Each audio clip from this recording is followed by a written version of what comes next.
What if some souls are quietly assigned a loneliness so precise that not even fate can explain why it fits them? For the spiritually chosen woman, this kind of solitude is not mere circumstance. It feels like a sculptor's mallet, shaping something that only the quiet can reveal.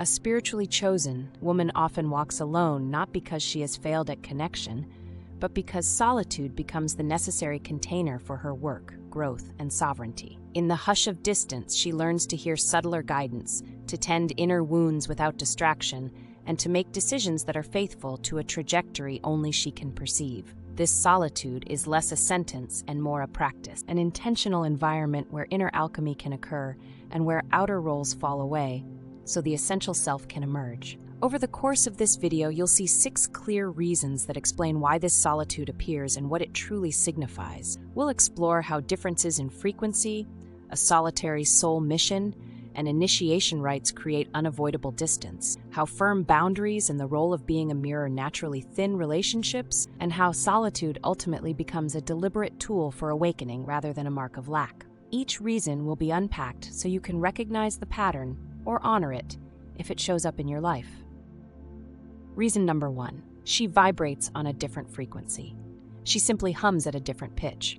Her values, priorities, and inner guidance create an energetic template that rarely matches the crowd, so ordinary conversations and shared routines can feel out of tune or flat. This mismatch doesn't mean she's wrong or everyone else is. It means the wavelength of her life, what she cares about, how she spends her time, what she trusts, doesn't line up with the comfortable frequencies most people use to connect. Much of her communication lives beneath words. She speaks in pauses, in the steady refusal of certain compromises, in images that arrive like small, personal revelations. Intuition and symbolic knowing are her native tongue. Because most people rely on explicit verbal exchange, they often miss what she's offering and interpret her way of being as distant or mysterious, rather than as a rich, quieter language that requires listening in a different way. That quieter, higher vibration is paradoxically magnetic and isolating at once.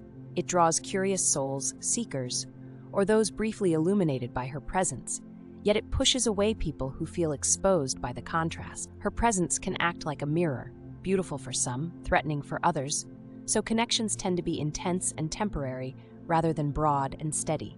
Over time, she learns to prefer those few who can meet her frequency, valuing depth and resonance over the illusion of constant company. Reason number 2. She's on a solitary soul mission. Her path often reads like a list of quiet obligations, practices, callings, and inner work that can't be delegated or shared. Some tasks require presence without an audience, long hours of reflection, practices that demand consistency, and choices that must be made in private. For a spiritually chosen woman, duty comes before comfort. The work asks for her full attention, and the surrounding noise of ordinary life doesn't serve the field she's tending. Timing becomes another wedge between her and those around her. The mission unfolds on its own schedule. Visionary leaps, surrendering seasons, accelerated learning that rarely sync with friends' or partners' life stages. While others build predictable rhythms of family, careers, and social calendars, she may be pulled into sabbaticals, sudden shifts, or solitary initiations that require temporary withdrawal. Companionship often arrives in phases rather than as a constant, and that irregularity creates natural separation. Because the mission demands clarity, she cultivates an emotional economy, conserving energy, saying no to obligations that drain, and choosing relationships that reciprocate depth over quantity. This isn't coldness so much as stewardship, protecting the inner resources needed to complete what she was called to do. In practice, that means fewer social commitments, clearer boundaries, and an inevitable thinning of her circle, all of which make solitude not a failure, but a necessary strategy for remaining true to the path. Reason number 3, solitude as initiation and healing.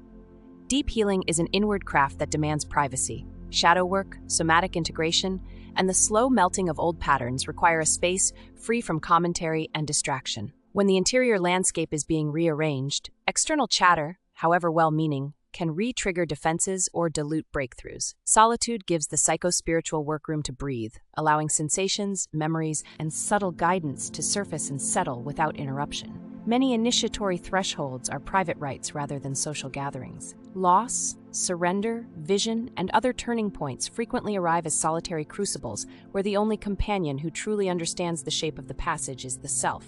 Others can witness the aftermath or offer practical help, but they rarely share the inward mechanics of the transition. Those are lived in quiet and assimilated in their own time. This necessary privacy makes many of her most important transformations invisible to the casual observer. Being alone also functions like a gentle stripping away of inherited roles, partner, mother, friend, colleague, so that the core self can be tested and recognized on its own terms. Without the scaffolding of expectations, she discovers which beliefs and behaviors are borrowed and which are authentic. That rewiring can feel disorienting and lonely at first, but it creates a sturdier foundation for future relationships, ones entered from clarity rather than need, and from presence rather than performance. Reason number 4. She holds boundaries that push people away. Her boundaries often begin with a single sacred no, a quiet refusal of anything that fogs her clarity or drains her attention. To her, saying no is an act of preservation, protecting time for practice, rest, and the inner work that fuels her life. Outsiders can misread those refusals as aloofness or rejection, because firm limits don't always come wrapped in explanation. They simply register as absence, and absence is easily mistaken for disinterest. She chooses depth over breadth in relationships, preferring a few true connections to a crowd of acquaintances. That means declining casual invitations, stepping away from performative social rituals, and investing only where reciprocity and presence exist. The consequence is a smaller social circle, not because she dislikes people, but because she values conversations and bonds that hold space for honesty, vulnerability, and growth. Emotional self-reliance is another boundary in motion. She tends her own wounds and resists becoming someone else's constant emotional labor. Her resilience and capacity for solitude reduce the pull of needy dynamics, and people who depend on her to fill their emptiness often drift away. Far from a punishment, this thinning is a form of grace. It leaves room for relationships that respect her limits and match her depth. Reason number 5. She functions as a mirror and catalyst. Her presence often acts like a mirror, reflecting the parts of others they prefer to keep shaded.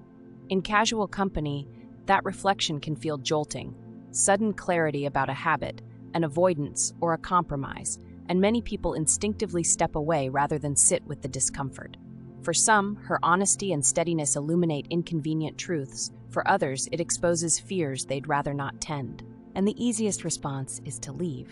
That mirror can catalyze real growth for those willing to leap, but it also triggers defensive retreat in many. When someone meets her reflection and chooses growth, the relationship deepens and becomes fertile ground for mutual transformation. More often, however, people respond by shrinking or constructing explanations that keep them safe from change. So the initial bond tightens, then loosens as the work that presence requires becomes apparent. Because of this dynamic, she naturally attracts seekers, students, or short-term companions who come for insight, healing, or a taste of higher perspective.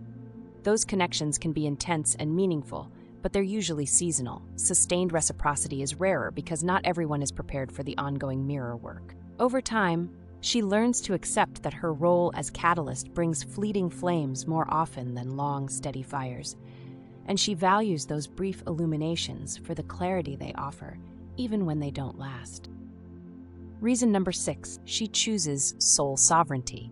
She often places freedom ahead of belonging, choosing autonomy and inner guidance over the safety of social validation. That doesn't mean she rejects companionship.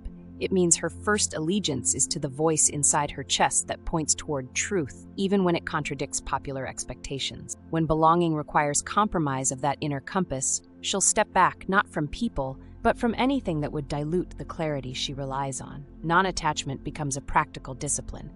She welcomes love and partnership, but refuses to make them the foundation of her identity or destiny. Attachment would tether her to outcomes and obligations that could derail the work she's called to do. So she learns to love without clinging. This posture doesn't harden her heart. It frees it to give more genuinely, because her generosity isn't driven by fear of loss or need for validation. Over time, she reframes loneliness as stewardship rather than deficit, a caretaking of inner ground, so she can respond when the world asks for what she alone can offer. Solitude becomes an altar of sorts, a place where energy is conserved, refined, and readied for service. In that light, being alone is not a failure to connect, but a chosen responsibility to tend the interior life well, so that when connection arrives, it's whole, intentional, and true.